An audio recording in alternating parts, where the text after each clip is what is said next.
Imagine strapping a tiny, indestructible camera to your helmet and capturing every heart-pounding, adrenaline-filled moment. Whether you're surfing a monster wave, skydiving at 15,000 feet, or just chasing your dog through the park.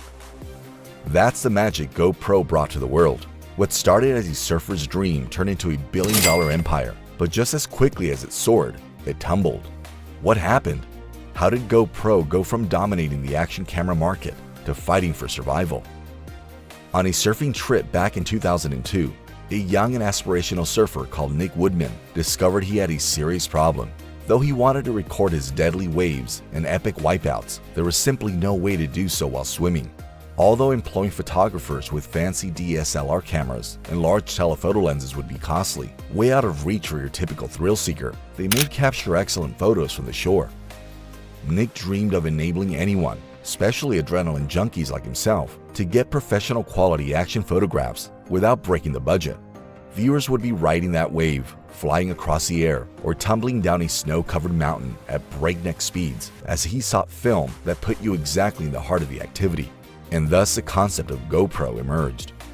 First try, a wrist strap intended to hold a standard digital camera. Imagine yourself out in the ocean flicking up the camera to take a picture, then pushing it down onto your wrist. Right, simple. Not exactly either. Nick soon understood during the surf trip to Australia and Indonesia that he would have to build the whole system, camera, house, and strap, from scratch if he sought a true answer.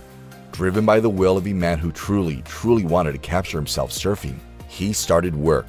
Nick and his wife sold bouts out of their old Volkswagen van in California and seashell jewelry to pay for their ambition. With a generous $235,000 loan from his parents, because sometimes even dreamers need a little help, they gathered every cent they could and started Woodman Labs, a camera firm. Later, this would be changed to something somewhat more appealing: GoPro. GoPro debuted its first ever camera, the Hero, by 2004. Attached to a hand-sewn wrist strap, the little, tough 35mm film camera was covered in waterproof plastic. It was simple, durable, and ideal for catching action-packed events with only two buttons, one to power it and another to snap a picture. And for adventurers, it was a steal at just $20. GoPro made $150,000 in income in the first year. Not too shabby for a startup. But things really got hot in 2005 when Nick put the item on QVC, the home shopping network. Sales soared up to $350,000 out of nothing. GoPro cameras soon found themselves affixed to snowboards, skydivers, race cars, skateboards, even dogs. People were now submitting amazing first-person footage on YouTube, allowing fans an unheard-of vision of action sports. It was like donning in a manner never seen before the shoes of snowboards, of extreme athletes. And it was official when Best Buy started offering GoPros. The revolution in action cameras had arrived. Demand erupted. GoPro debuted its first digital Hero camera by 2006, and revenue exceeded $800,000. Sales hit $3.4 million by 2007. The company kept honing its goods, raising digital quality, video resolution, durability, and sensor size. And the GoPro community expanded with every advance. Consumers were purchasing into a lifestyle rather than only cameras. GoPro has shot to $234 million in sales by 2011. That figure more than doubled the next year to $526 million. It came to $986 million in 2013. It then crossed a billion-dollar milestone in 2014, landing at $1.4 billion. The brand caught fire, and that flows from great money-smelling success. One of the biggest electronics company in the world, Foxconn, bought a $200 million share in GoPro for around 9% of the business in 2013. GoPro then went public with its IPO in 2014, valued at about $3 billion and raised an amazing $427 million. Within 3 months, the stock surged more than 4 times to reach $98 per share. GoPro is not only a camera manufacturer now, it now constituted a cultural phenomenon. GoPro became the moniker for action cameras, much as Xerox came to represent photocopying. Families, vloggers, and tourists all wanted a bit of the action, not only for extreme sports. The company was doing really nicely. GoPro was ranked as one of the top 100 XEOs in 2015. Even Salim Ismail and his team, looking at some of the fastest growing firms worldwide for their exponential organization XEO list. But the fairy tale began to fall apart here. GoPro's revenues began to decline, following high at $1.62 billion in 2015. They slumped to $1.16 billion by 2016. They hardly moved then at $1.17 billion in 2017 and $1.14 billion in 2018. Smartphones were improving, so much better than GoPro's once exclusive advantages were beginning to feel not so special anymore. Everyone carried a camera, and today those phones were waterproof, tough, and able of producing high-quality video. Suddenly, mounting a GoPro on your helmet seemed not quite as necessary as it once did. To exacerbate things, competition was developing all around at a tenth of the cost. Chinese businesses were releasing GoPro lookalikes with comparable capability. Still, a tech behemoth like Google presented maybe the toughest obstacle.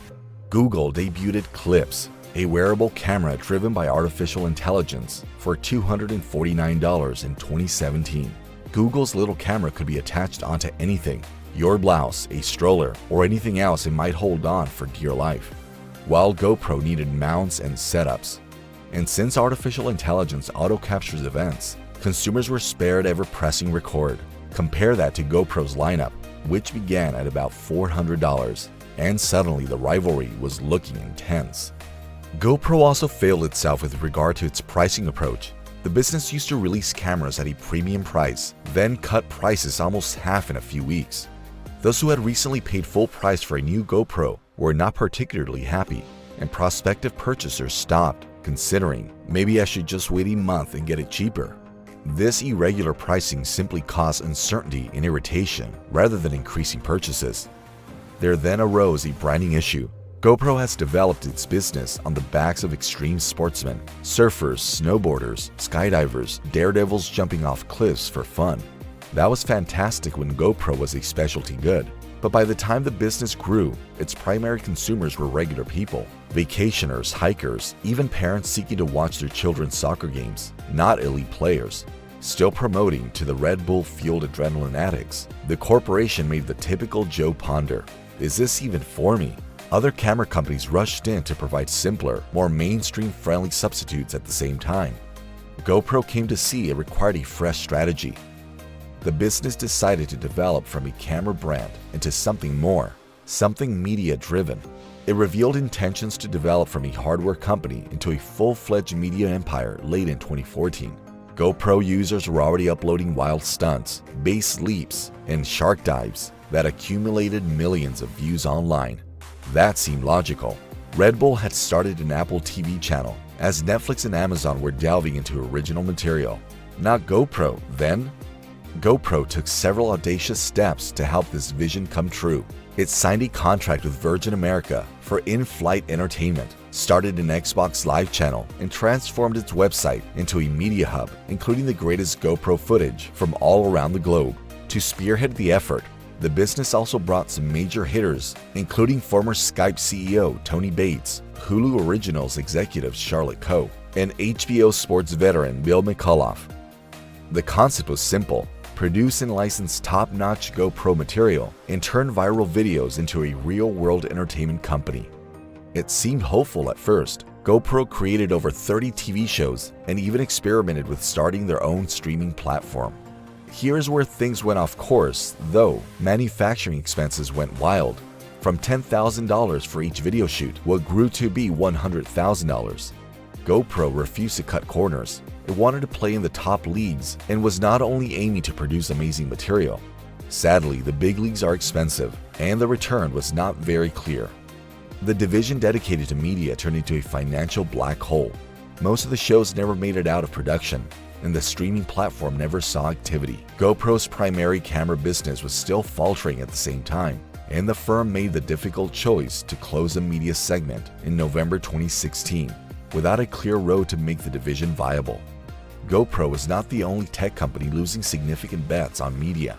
For example, Yahoo had poured millions on original material. Remember their disastrous comeback of Community, only to write off $42 million. But Yahoo had strong financial reserves. GoPro stands for not so much. Simply said, the corporation couldn't afford the risk. Just in time for the holiday season, GoPro made a big splash in the drone industry with the release of Karma, a sleek, foldable drone meant to go perfectly with its hero action cameras in September 2016. Originally revealed in December 2014, GoPro's response to the Phantom drone's rising appeal was, but Karma's path from idea to release was not at all seamless. GoPro first intended to be a joint venture with drone specialist 3D Robotics, but it decided to go in-house and spend around $96 million on research and development instead. But just when GoPro was ready to savor its glory, DJI swooped in like a tech ninja, launching its Mavic Pro and Spark drones, a double whammy of all designs, exceptional functionality, and more reasonably priced price tags. And then arrived the actual disaster. 3 weeks after their introduction, Karma drones began to literally fall from the heavens. Some consumers claimed unexpected power outages mid-flight, sending their expensive new devices tumbling to the ground like injured birds.